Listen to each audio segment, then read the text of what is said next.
Hey, welcome to the Toadstead. Here we are, just right at, sundown almost.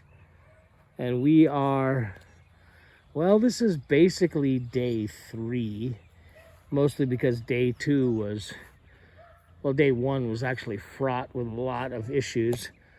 We broke some tools. We had 2 air guns. The seals shatter on us. One of them was a Harbor Freight gun, which isn't worth replacing.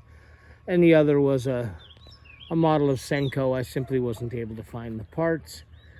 So much as I hated it, we went and replaced it. But let's see what we got going on here.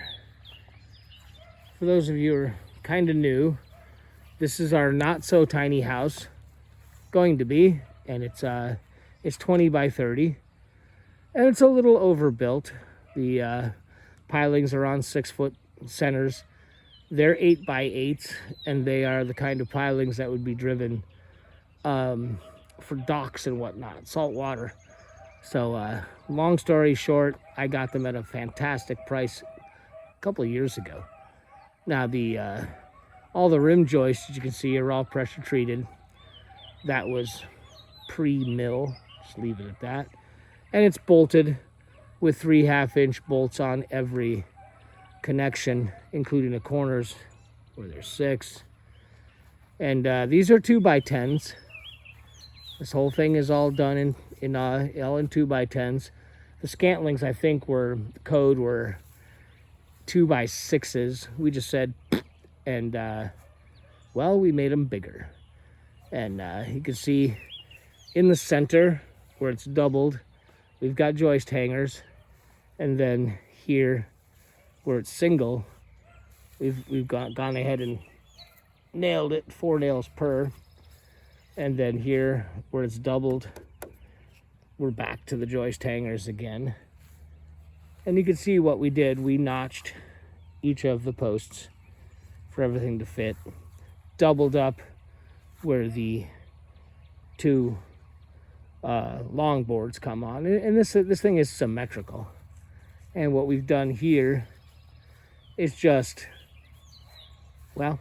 that's how we framed it, because I want to be able to get to these bolts if something goes wrong, tightening, whatever. But you can see that in some of the areas the bolts fell, the pilings fell right where they're supposed to. In others, they didn't. Here, and again, the building is all symmetrical. So this is what 2 people can do in a couple of days. Now, we're not busting our butts. We're just doing it. Somebody's going to ask me what the white pipe is. Well, our construction trailer that we're spending all our time in, otherwise known as the aluminum tube, there is legally, of course, and properly hooked up to the septic system, a very large tank. And it doesn't have venting enough to handle that big large tank. So we went ahead. This is the septic. It'll be output for the house. Right now it's actually venting the tank, so we don't have to worry about the trailer getting smelly.